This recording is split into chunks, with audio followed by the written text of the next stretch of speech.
Shkutja në sektorin e blegtorisë, si investim i ri, do të më bu me hapa shumë ngadaltë. Ka levërdi ekonomike, sepse është ngrit çmimi i qumshit, është ngrit çmimi i mishit.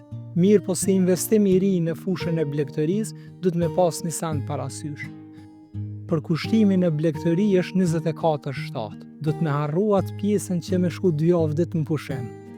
Do të me harruat pjesën që sot është fest. Blegtori nuk e ka fest. Blegtoria është prej punëve në bujqësi që kërkon punë 24/7, sepse don një përkushtim të jetës për me pas sukses. Mendon ata si mënyrë, si stil tjetesës t'juj. Ajo kam ju bu juve me kanë ma praktik në punë, me menaxhu ma mirë, edhe veç nëse punës në fund i jep një pak zemër, i shton një pak dashni, atëre rezultatet s'kan me mungu. Përshëndetje driton, të falenderojmë shumë për kohën, edhe është kënaqësi që ju kemi në episodin e radhës të Agro Podcast. Faleminderit për juve, kënaqësia është e imja. Edhe pse i lindur e rritur në qytet, ju keni vendosur që të merrni me bujqësi.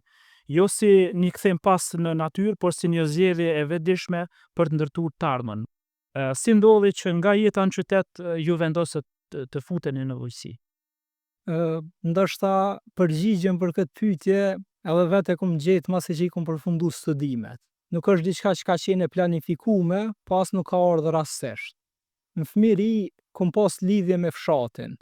Dajt i kom pas në fshat, kom kalu shumë kohë gjatë verës te dajt, edhe kur jam shku atje kom pas një lidhje të veçantë, kom pas shumë dëshirë, domethënë më marr me këtë pjesën e blegtorisë, i kom marr lopt, viçat, i kom lshu në kullos, jam kanë ai çobani i vogël i fshatit, edhe masanej kur mbledhshin sanën, u mundojsha domethënë mu afru, nashi më shumë ju pengojsha, po kom shpreh interesim në atë pjesë.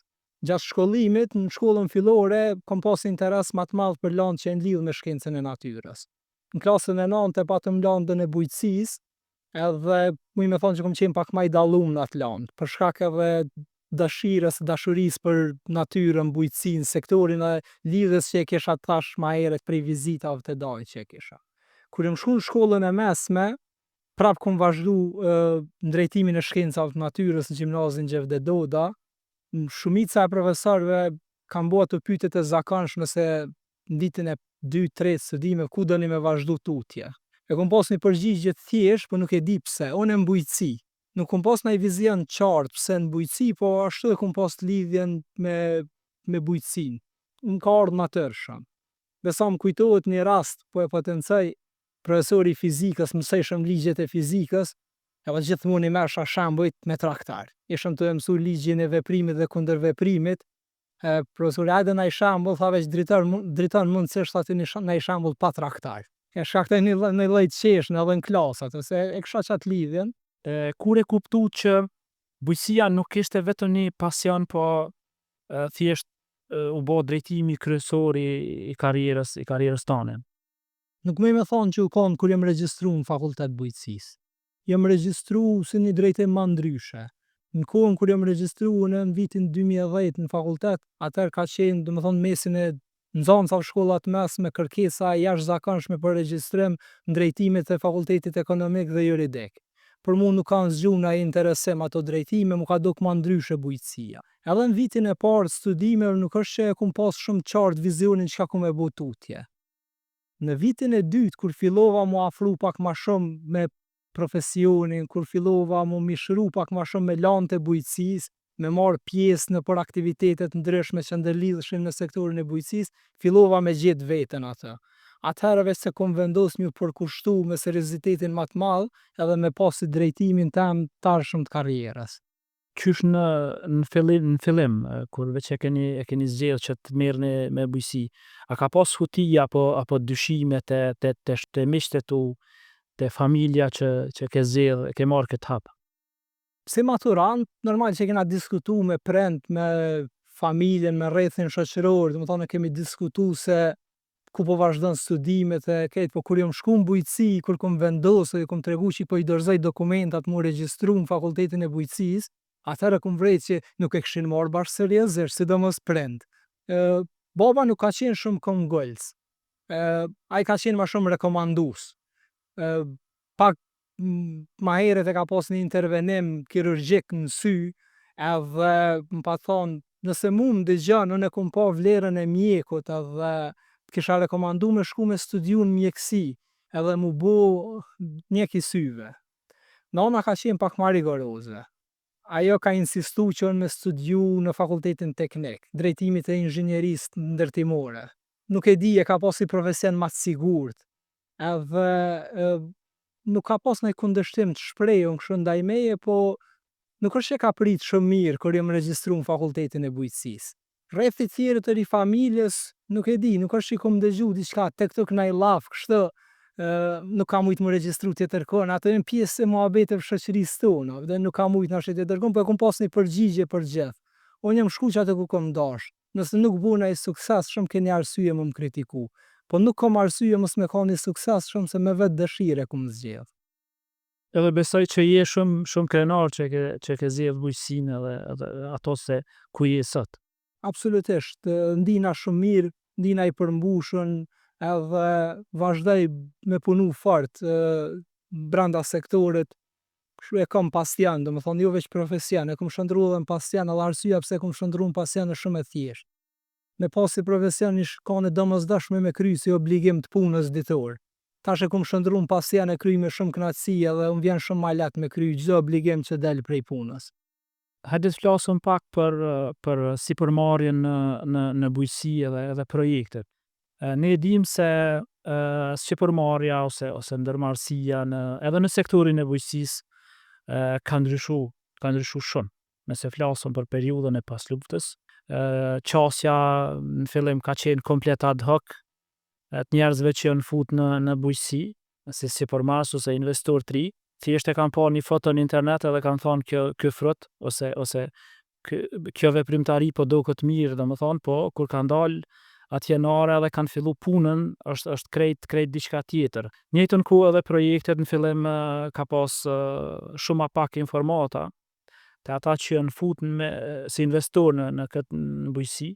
A më nësh pak me fol, domethënë, si nis projektet, jo si fillut projektet e para në bujqësi, edhe dim që keni zhvillu shumë projekte të suksesshme në sektorin e bujqësisë. Po e ndoj një rrëfim pak ma të veçantë para se me të kalu te pjesa e konsulencës, tash po them profesionale që zhvillojnë projektet e para, interesimet e para. Qysh kena fillu me zhvillu projekte. Prej se punoj, zakonisht jam ka një thore asaj që punën me bu në grup. E kom bo bashkë me shokët. Edhe sot vazhdoj me punu me ekipën cilën kena fillu punën bashkarisht si studentat vitit 2 të fakultetit bujqësisë.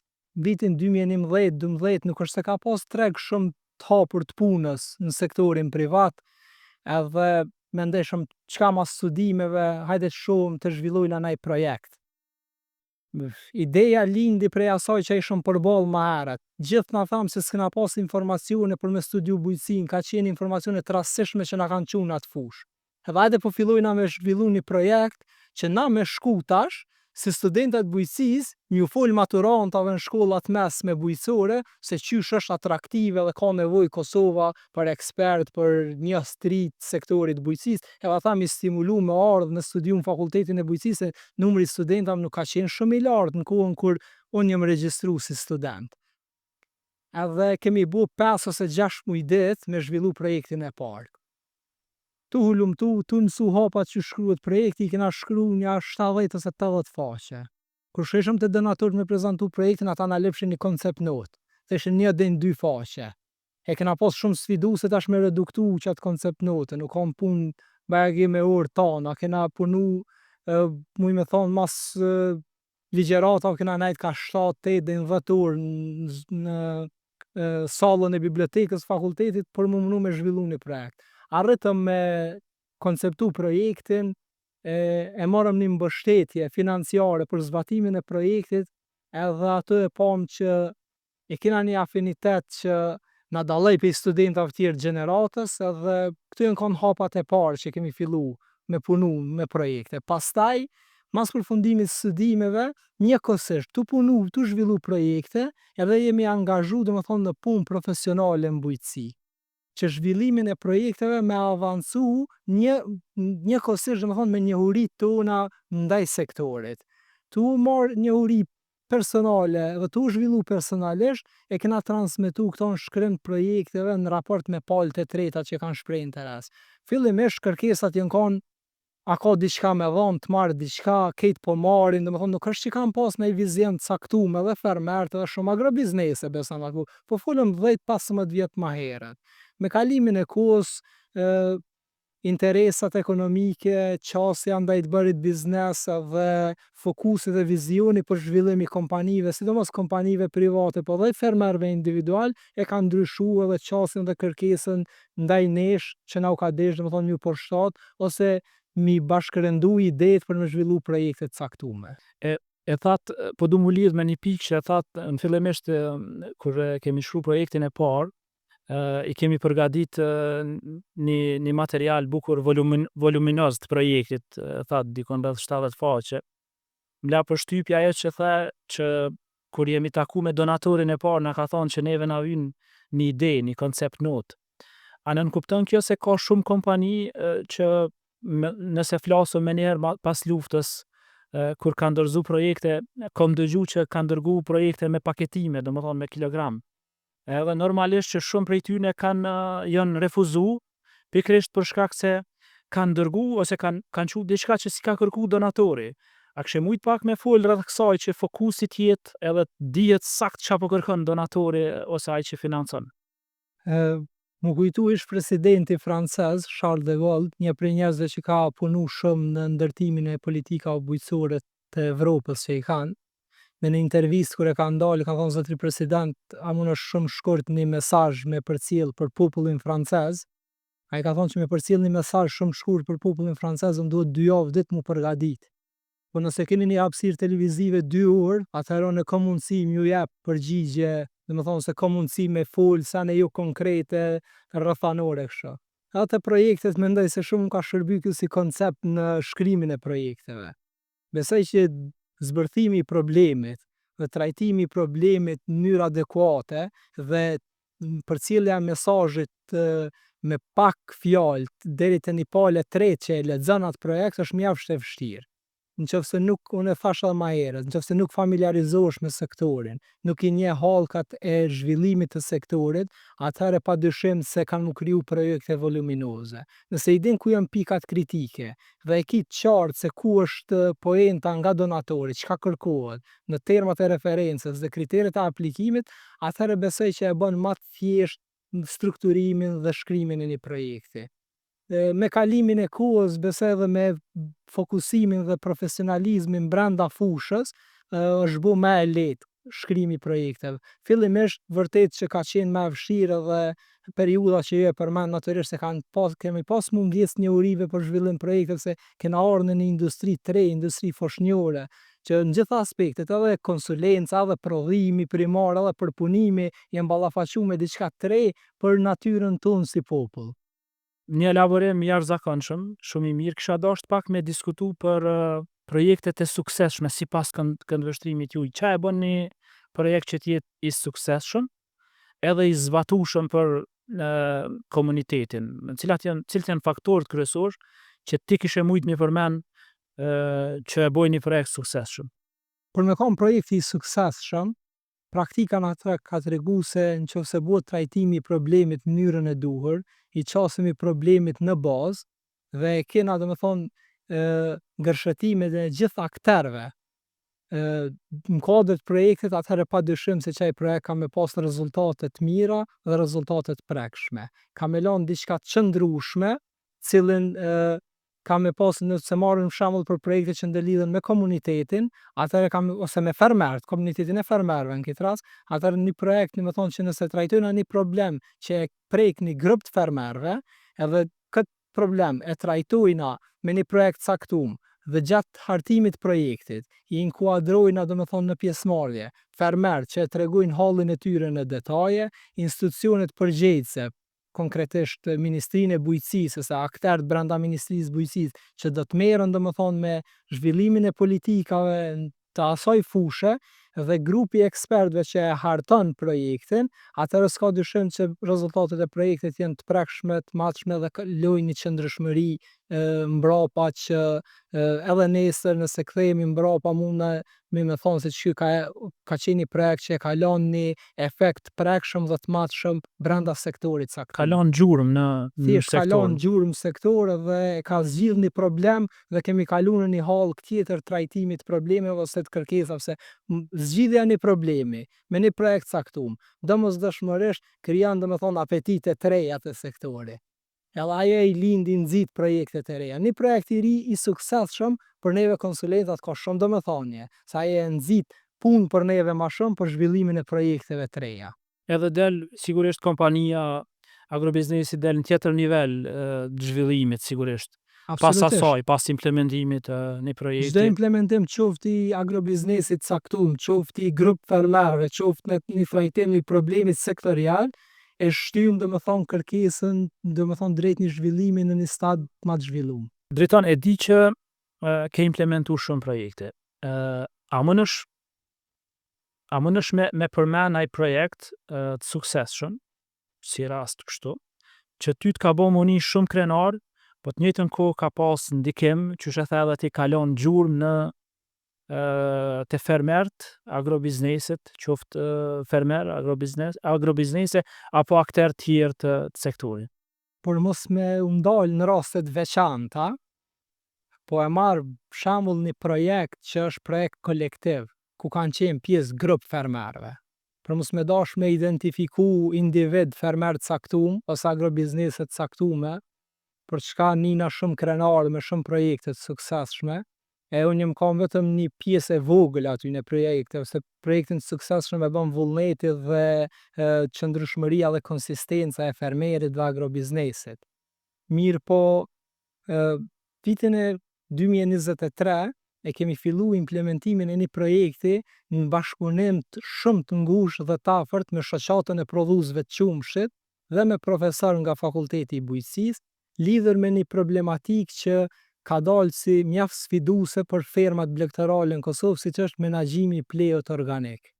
E kemi zhvillu një projekt bashkarisht dhe e kemi implementuar në një fazë rreth një vjet ku rreth 33 fermerë të identifikuar në pellgun e lumit Ibër dhe Morava e Binqës, ju kemi bërë zgjidhje konkrete për formën e menaxhimit të pleut. Kjo zgjidhje nuk është bërë vetëm në aspektin e infrastrukturës fizike, por është përcjell me trajnime ku fermerët kanë përfituar njohuri teorike, me trajnime ku kanë fituar njohuri praktike për format dhe metodologjitë më të mira të menaxhimit të pleut dhe është përcjell në fund me mekanizëm bujqësor që ju ka lehtësu domethënë trajtimin e pleut. Shumica e fermerëve blegtorëve, një prej sfidave më të mëdha që e kanë në aspektin e punës fizike është menaxhimi i pleut organik në shtallë.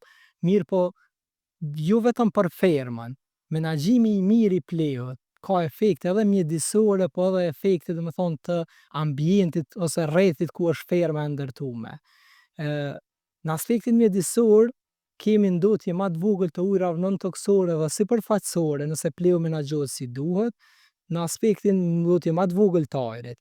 Po gjithashtu, nëse ai pleh i menaxhuar si duhet, përdoret në kohën e duhur për plehrimin e tokave bujqësore, kemi përmirësim të strukturës së tokës, gjithashtu kemi edhe ulje të përdorimit të plerave kimike, që fermeri përfiton edhe në aspektin ekonomik duke e menaxhuar, domethënë duke kthyer një sfidë të mëhershme të menaxhimit të pleut në një mundësi reale për zhvillimin e tij. Zbatimi i këtij projekti ka jap rezultate të jashtëzakonshme në një grup i 33 fermerësh dhe për fat të mirë tash kemi fillu fazën e dytë zbatimit të këtij projekti dhe mendojmë se kemi mi përfshi dikon rreth 50 fermerë, cilët sot janë shembull, mundet mu vizitu secili prej tyre edhe me ta tregu një rrëfim tina se sa ju ka letu puna dhe sa orë ma pak punon në fermë si rezultati një intervenimit qëllum të një pikë kritike brenda fermës. Shumë ambicioze puna që e keni bërë si konsulent, edhe unë ju përgëzoj shumë për këtë projekt. Isha naltë dy elemente, më thonë, mi nxjerr si mesazhe prej kësaj që e the. se projekti që e keni fillimisht e keni draftu, projekti ka kalu, edhe është implementu me sukses. A mujna me thonë që qaj projekt ju ka përshtat nevojave të fermerëve në rastin konkret, edhe ka pas mundësi mu zgjeru që është shumë e rëndësi, u konë relevant për zonën edhe për sektorin, ma mirë me thonë. Edhe kjo mu më pëlqej shumë që tash kanë mundësi, jo vetëm jo, po kanë mundësi edhe tjertë me marrë këtë projekt, edhe me zgjeru pse jo në nivel të Kosovës edhe ma gjerë. Absolutisht, mendoj se çdo projekt i mirë i cili fillon me lanë gjurmë, nuk ka nevojë pastaj nashti me harxhu shumë energji për me zhvillu projekte të reja. Mundet mu adaptu për zonën e caktuar edhe mu përdor projekti i njëjtë. Edhe në shumë projekte tjera nashti na si vend nuk kena nevojë me shpik ide të reja për me kriju qëndrueshmëri brenda sektorit, sidomos në gjitha fushat që lidhen në sektorin e bujqësisë. Na shumë shpesh mundna me marr projekte që i kanë zbatu vende tjera, mi adaptu për vendin ton, mi bu të zbatushëm, edhe mi praktiku ato praktika që sillin domethënë edhe përfitime ekonomike edhe qëndrueshmëri për sektor të caktuar brenda zinxhirit vlerës. Projekt shumë i suksesshëm edhe unë shpresoj që do të implementohet edhe në të ardhmen, do të vazhdoj domethënë zgjerimin. Drejton e dim që e kini përvojë, e kini një sfond në sektorin e blegtorisë, ke punu bukur shumë nashta në 10 vitet e fundit. Si e shihni sektorin e blegtorisë në Kosovë, cilat janë sfidat kryesore që ballafaqohet sot sektori i blegtorisë? Para se me dalë të përgjigja, po them që kom pas fatin ata që thash që menjëherë pas përfundimit të studimeve, jam angazhu direkt domethënë në punën për çka dhe kisha përfundu studimet në pjesën tem profesionale si agroekonomist, edhe kom punu në agrobiznes i cili ka pasën 3 fusha të veprimit. Prodhimtarinë primare, domethënë kultivimin e dritrave, pjesën e blegtorisë si në fermën e lopëve qumshtore të majmërisë të viqja, po edhe pjesën e tregtimit të racave fisnike të lopëve qumshtore, e gjithashtu edhe në industrinë përpunuese të qumshtit, që është kompania Eurolona. Pastaj kjo ka ndiku shumë në formimin tim profesional dhe më quaj që është pika më e lartë e krenarisë time që si në aspektin e arritjes profesionale ashtu edhe në aspektin e zhvillimit profesional. Se janë raste të ralla kur unë mendoj që jam zhvillu bashkë me kompani. Dhe kum pas fat shumë prej menaxhmentit të kompanisë që më përkrahun këtë drejtim. Për me dalë te pjesa e sektorit blegtorisë, ndoshta kjo ka ndiku që thash më herët mu mishëru pak më shumë me sektorin, po sektori i blegtorisë prej natyrës tij është sektori më sfidues. Edhe tu nis prej prodhimtarisë primare deri te industria e përpunimit të mishit në nivel vendi. Te prodhimtaria primare mujna me thonë se sfida më e madhe se në gjendjen aktuale është që ende ballafaqohemi me ferma të vogla. Edhe kjo është ajo pika më kritike e sektorit. Pastaj mungesa e pajisjeve, infrastrukturës ka ndiku që sektori mu zhvillu më ngadalë, sidomos pjesa e rritjes zgjedhjeve për mish. Te pjesa e fermave qumshtore kena një avancim më të dukshëm. Vitet e fundit po shkon drejt mbylljes fermave të vogla, ato fermat familjare, se që i quajtun ato fermat e mbijetesës, dhe është duke kalu sektori drejt një prodhimtarie gjysmë komerciale dhe komerciale. Kjo është e mirë për sektorin nivel vendi, për shkak se edhe me numër më të vogël të krerëve të zgjedhjeve jena të marrë prodhim më të lartë qumshtit, dhe që tregon që jena të kriju domethënë një qëndrueshmëri brenda sektorit. Sa i përket pjesës së industrisë përpunuese, mund të them se edhe industria e përpunimit të mishit, po edhe përpunimit të qumshit që lidhen direkt me prodhimtarinë blegtorale, po foli vetëm në aspektin e zgjedhjeve sepse te temtat nuk është se kemi të zhvilluar as industrinë, prodhimtarinë primare dhe as atë të industrinë e përpunuesit, domethënë ajo ka mbetë në baza domethënë zhvillimit lokal edhe në baza zhvillimit fermave të caktuara individuale, po foli për te temtat, te delet edhe te vit. Te industria e përpunimit të mishit dhe qumshit, mund të them se kompanitë vendore kanë investu në teknologji dhe janë të avancume që nuk dallojnë jo prej atyne të regjionit, po as prej atyne të vendeve të Bashkimit Evropian.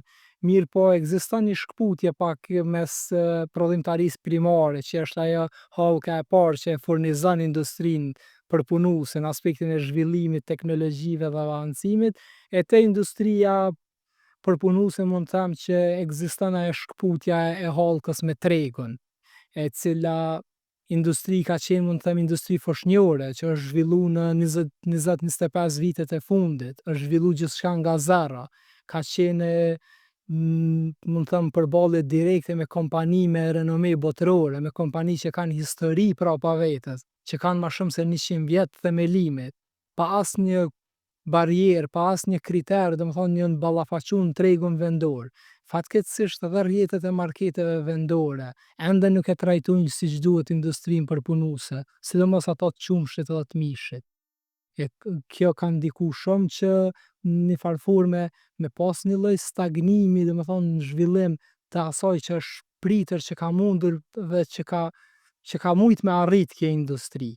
Po ashtu, nëse më lejohet vetëm edhe një element me cekën, mos harrojmë se te sektori i prodhimtarisë shtazore, ku bën pjesë blegtoria, ne mundemi me shit vetëm brenda tregut vendor edhe shumë pak në tregun e rajonit, sepse produktet në origjinë shtazore që prodhohen në Kosovë ende janë domethënë të ndalume mu eksportu në tregun e Bashkimit Evropian. Pra ne du të me luftu në tregun e brendshëm jo vetëm me kompanitë vendore, po kemi domethënë ajo lufta kryesore e industrisë përpunuese bëhet me kompani cilat janë kompani gjigante në raport me kapacitetet prodhuese, fuqinë financiare dhe tregun që ata e kanë. Driton, ku jemi në raport me kërkesat e tregut vendor?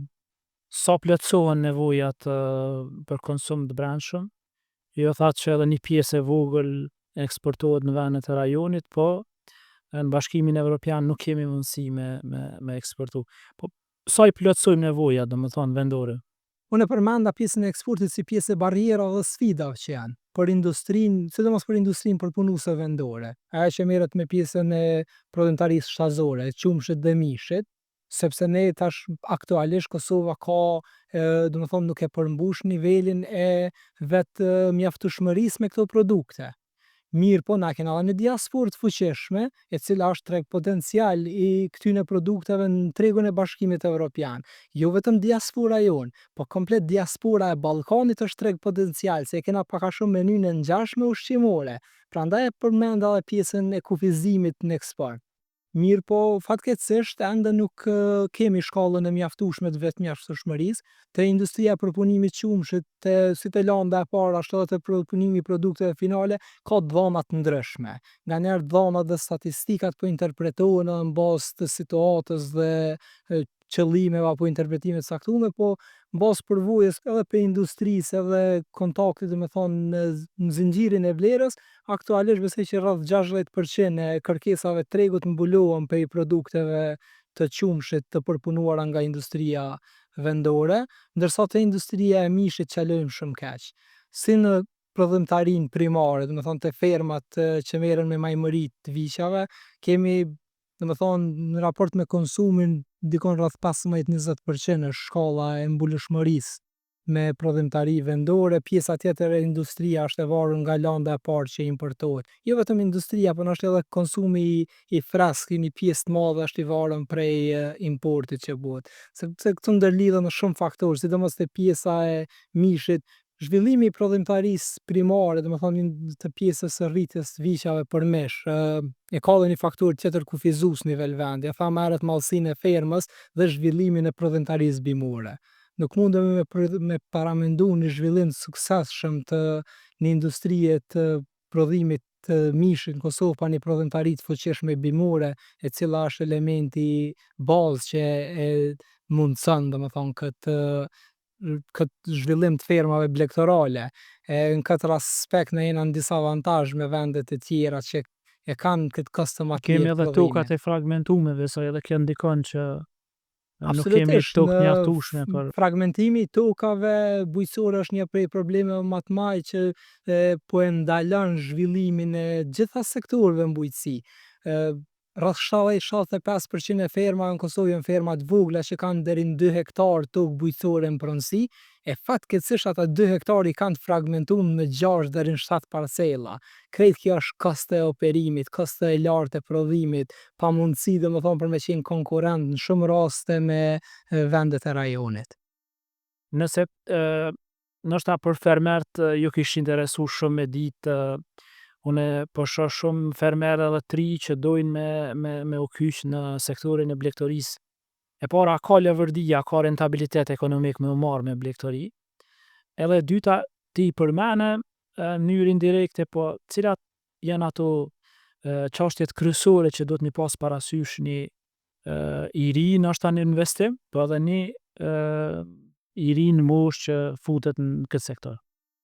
Futja në sektorin e blegtorisë si projekt i ri, si investim i ri, duhet më bu me hapa shumë të ngadaltë, sepse rreziku është shumë i madh.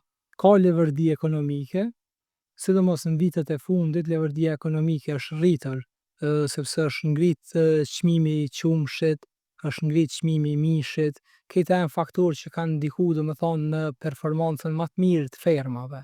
Mirë po si investim i ri në fushën e blegtorisë, duhet me pas një send parasysh. Përkushtimi në blegtori është 24/7. Duhet me harru atë pjesën që me shku 2 javë ditë në pushim.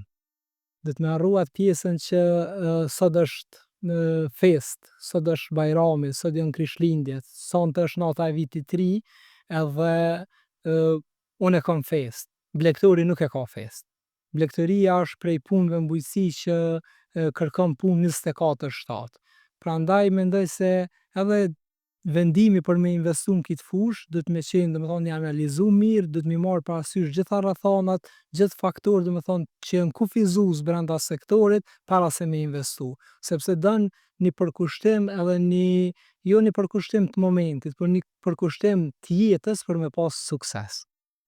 Drejtor, a mendon se modernizimi ose digitalizimi i sektorit kishte me qenë si qasje ma atraktive për trit me u marrë me këtë sektor? Apo më me thonë edhe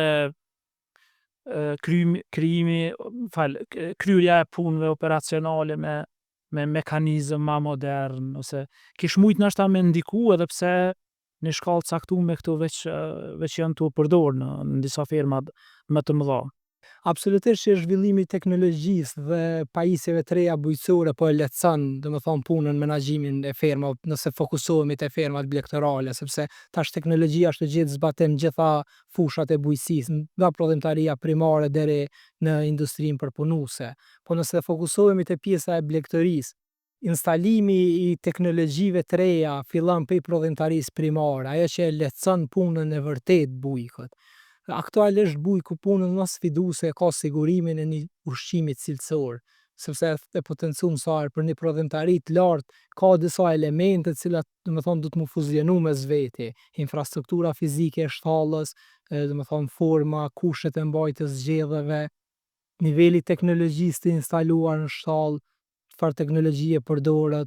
Për shembull kemi raste që vitet e fundit po nxojna kena raste me temperatura ekstreme gjatë vitit, cilat mujnë me domethënë pjesa e ndryshimeve klimatike, që mujnë me ndiku në mënyrë drejt për drejt domethënë në uljen e rendimentit prodhues të gjellët qumshtore, nëse atë nuk krijohet një aklimatizim ose mini klim brenda fermës me sisteme të ventilimit të avancume, të cilat në bazë të përcjelljes së senzorëve të temperaturës aktivizohen dhe krijojnë kushte ideale për gjellët që ato mund ndi komod, edhe mos me pas stres, po me rritën domethënë prodhimin e qumshit e jo me zvoglu prodhimin e qumshit. Po edhe një element më i rëndësishëm është që mundet që ndërlidhet me ndryshimet klimatike është sigurimi i bazës ushqimore. Në këtë rast nëse misri merret si bazë për ushqimin voluminoz të fermat e lopëve qumshtore për përgatitjen e sillazhës, temperaturat e larta gjatë sezonit verës, mungesa me 2 deri në 3 muaj e rreshjeve atmosferike shiut, mungesa e sistemeve të ujitjes po ndikon në krijimin, në prodhimin e një ushqimi jo cilësor. Nëse ne vendosim me zbatu teknologjinë në këtë drejtim, si te pjesa e ventilimit, domethënë krijimi i një aklimatizimi ose mini klime brenda fermës.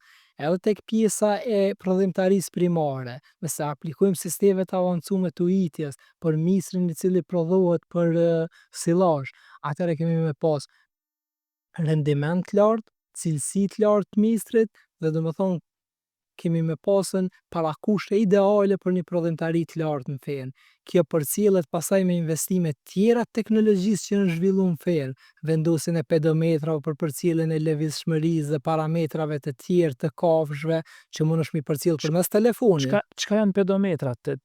Pak të dim, Janë nashta pajisje- fermerët, Po, hajde të flasëm Për me pak tregu shumë thjesht, janë pajisje të teknologjisë së avancuar, të cilat zakonisht vendosen në 3 forma. Ka forma që vendosen me mikrochip në thundrat e lopëve, ka forma që vendosen me tag në këmbë të lopëve ose vendosen si hallka, domethënë në qafën e lopëve, të cilat i përcjellin përmes sistemit softverek gjitha lëvizjet, ripërtypjet, domethënë ndryshimin e temperaturës, parametrat përmes të cilëve fermeri në telefon ka mundësi me pa domethënë nivelin e stresit, nivelin e zhvillimit të lëvizshmërisë në fermë, ka mundësi me përcjell shumë parametra të cilët i ndihmojnë në menaxhimin dhe e lehtësojnë menaxhimin e fermës. Të njëjtë parametra, të njëjtat pajisje i mundsojnë që në një sistem të avancuar të mieljes, fermeri ta ketë nën kontroll domethënë sasinë e qumshit prodhuar në baza ditore prej lopëve, edhe që vijmë deri te një element shumë i rëndësishëm në fermat blegtorale.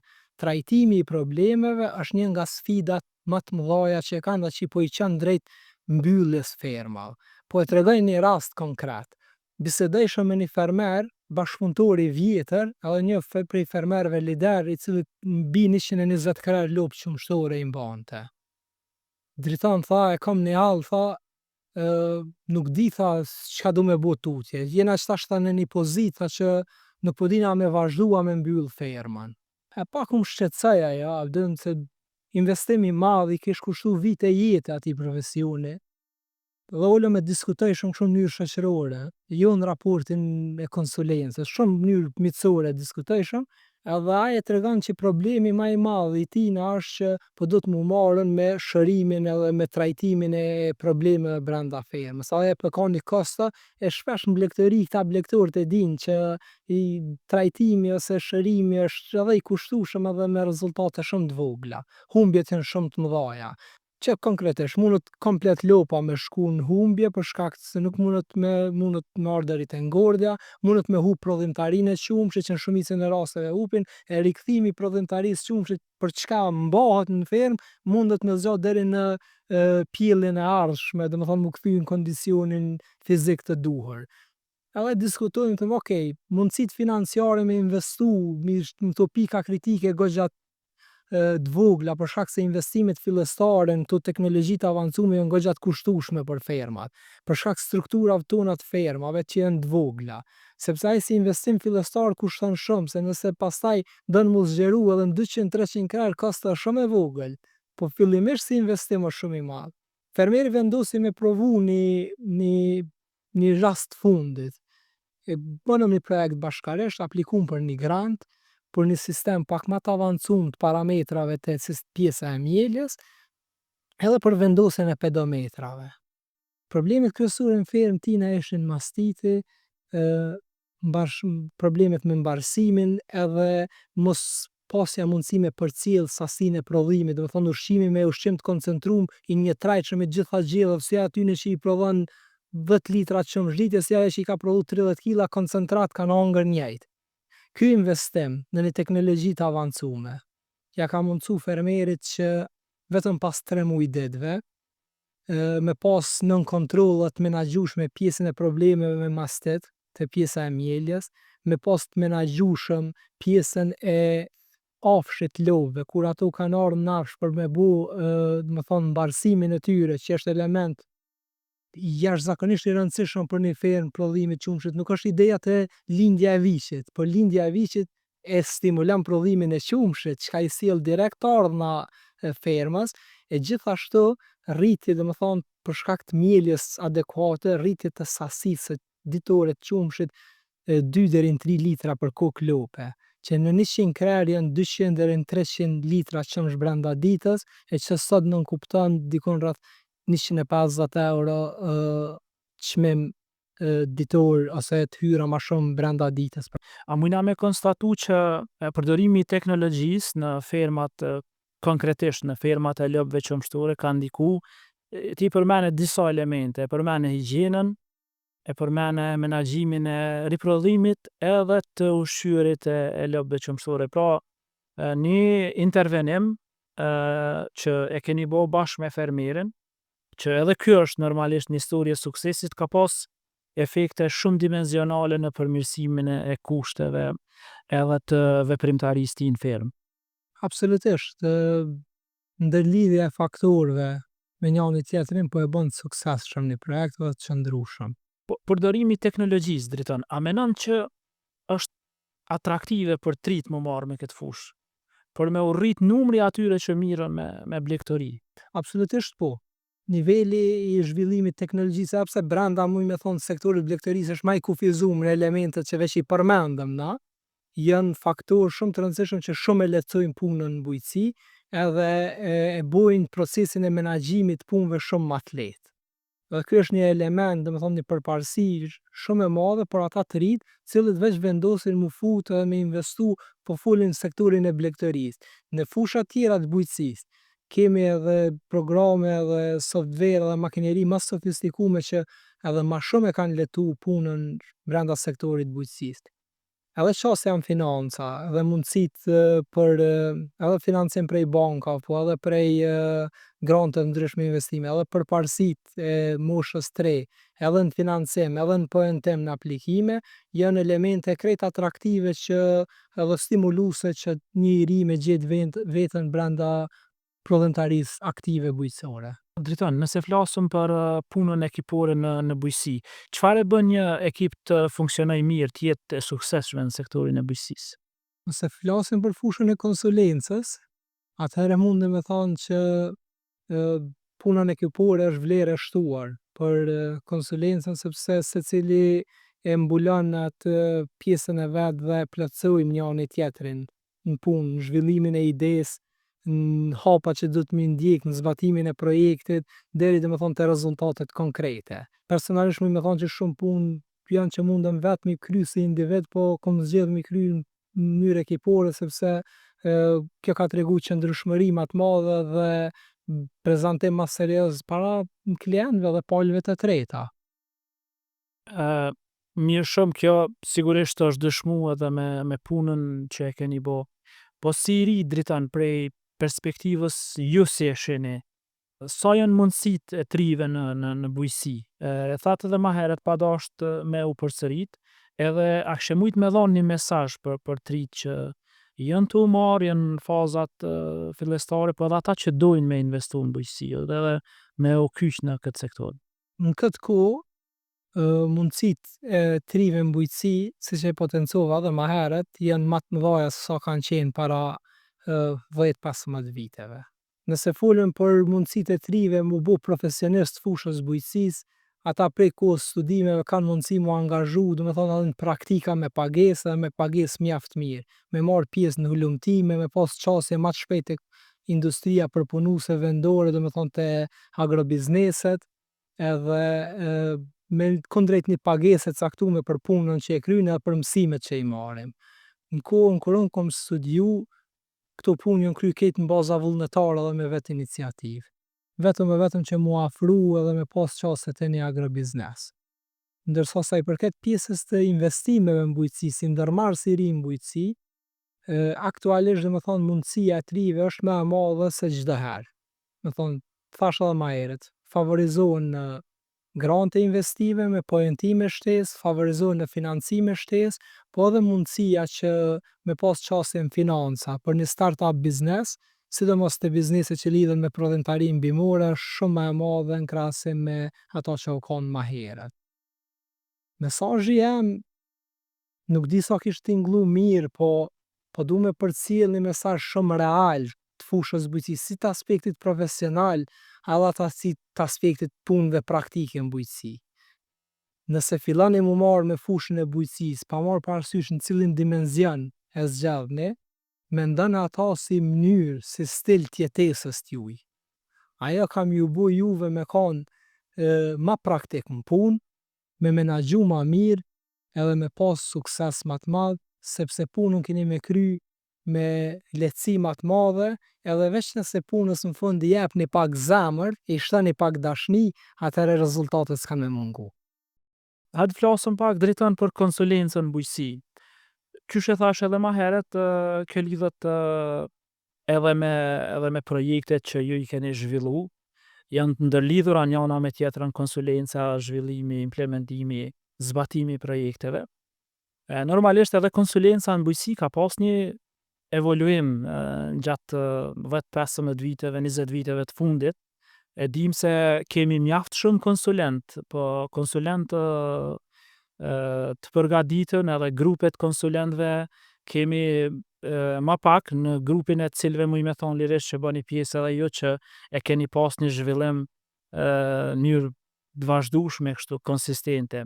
Sa janë të gatshëm fermert edhe agrobizneset me i pranu gjanat e reja në sektorin e bujqësisë prej perspektivës një konsulenti.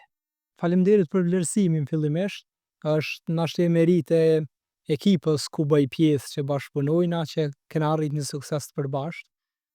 Po kthejna pak mrapa, se në fillim të punës tonë, edhe na jena mundu me bu nashtë pjesa e konsulencës është fokusu kryesisht në për aplikimin, skemat granteve të ndryshme. Edhe fillimisht edhe na kena mundu me bu numër të aplikimeve, me arrit me marrë sa ma shumë klientë por nga fillimi i punës e kemi rujt një parim që e kena vendos kur kemi fillu me marrë me kitë punë. Mos mu bu konsulent që bujnë aplikime në fushën e bujqësisë, qoftë për grante, skemat ndryshme mbështetëse, po konsulent cilët bujnë aplikime ose projekte konkuruse për me përfitu. Tash sa janë të gatshëm fermerët dhe agrobizneset mju përshtat skemave të aplikimeve në grante, subvencione, skemat sidomos në thirrjet për grante, kjo ka evolu me kohën. Në fillim ka qenë ajo, ka një aplikim, qa mu i me marrën, qysh me apliku krejt po marrin, që logjik ka qenë fillimisht. Po tu konsolidu bizneset, është janë konsolidu dhe janë përfilizu edhe kërkesat e bizneseve.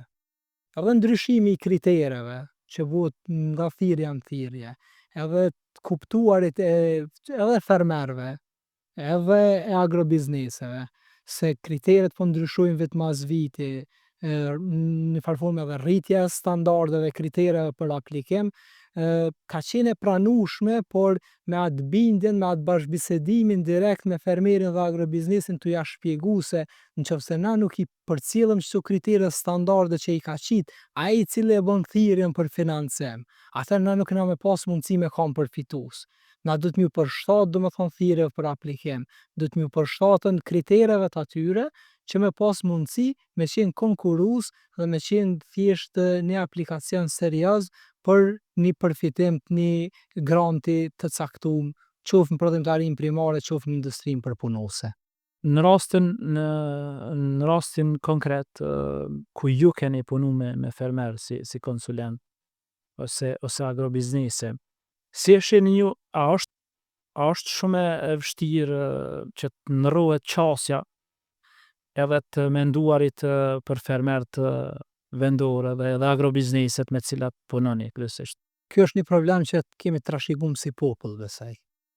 Ndryshimi i mentalitetit, qasja ndaj opsioneve të reja, zhvillimeve të reja është pak më e vështirë tek ne si popull. Në veçanti te grupi fermerëve që janë pjesë e prodhimtarisë primare. Mirë po, nashti ajo qasja e duhur në trajtimin e problemit, mënyra e shpjegimit dhe jepja e një shembulli konkret se qysh me ndryshimin e qasjes, me ndryshimin e formës të kultivimit kultura bujqësore, formës të mbajtjes zgjedheve ose formës strukturimit, organizimit të fabrikës brenda në përpunim, qysh një shembull tjetër ka jap rezultate pozitive, në ato raste ndryshimi është shumë më i shpejt dhe më i pranueshëm. Në raste të tjera, zakonisht për me bu ndryshim më shpejt do të më jap përkthy në terma ekonomik. nëse arrin mja të përkthy edhe mja interpretu mirë në terme ekonomik, se ai benefitet financiare që kam i marrë në fund të muajit, në raport me formën aktuale që është e zhvillu punën, ndryshimet janë më të lehta. Mirë po, në përgjithësi, si vetë iniciativë për ndryshime, kryesisht kjo ka ardhur te agrobizneset për shkak përballjes me probleme, ndërsa te prodhimtaria primare ma shumë ka qenë e shtyrë prej historive të suksesit, prej personave që kanë punu të njëjtën veprimtari. Ju përmendët shumë tregime suksesi edhe më herët ne përmendët një projekt, po në rastin konkret nga konsulenca, apo shihni ju rezultate konkrete nga konsulenca që ju po ofroni, edhe bashkë me ekipën normalisht, sepse kjo bëhet në ekip, edhe a munësh për shembull me thonë edhe me konstatu që ke po vrin rezultate konkrete prej asaj që po ofrohet. Kjo është nështë pjesa që më bën mundi mas mirëti, po është edhe pjesa e brendshme jemja, sidomos në vizitat në teren që i kemi, kur shohim fermer, kur e dina gjej, kena përcjell për thom 7-8 vite, 10 vitet e fundit, e dina se qysh bashkarisht jena zhvillu, edhe na, po dhe ai në biznesin e tij, e morëm një falënderim prej tina që del nështë i shoh prej zemrës që është shumë i sinqert, e na bën mundi shumë mirë dhe na motivon që me vazhdu me punu tutje. Pastaj sa i përket industrisë për punu, se kemi pas fatin me punu me akter të këq brenda industrisë për punu se bujqësore dhe shumë shpesh ndina aq i familjarizum me ato kompani që edhe në rrjetet e marketeve kur shkoj me ble, do me thonë për nevoja familjare, jam ai tipi që merret i palon produktet aty në kompanive, kujdeset e janë të ekspozume mirë, e ndjej një lloj krenarie që unë bashkë me ekipën që bashkëpunojna kena qenë një pjesë e vogël e suksesit tyre.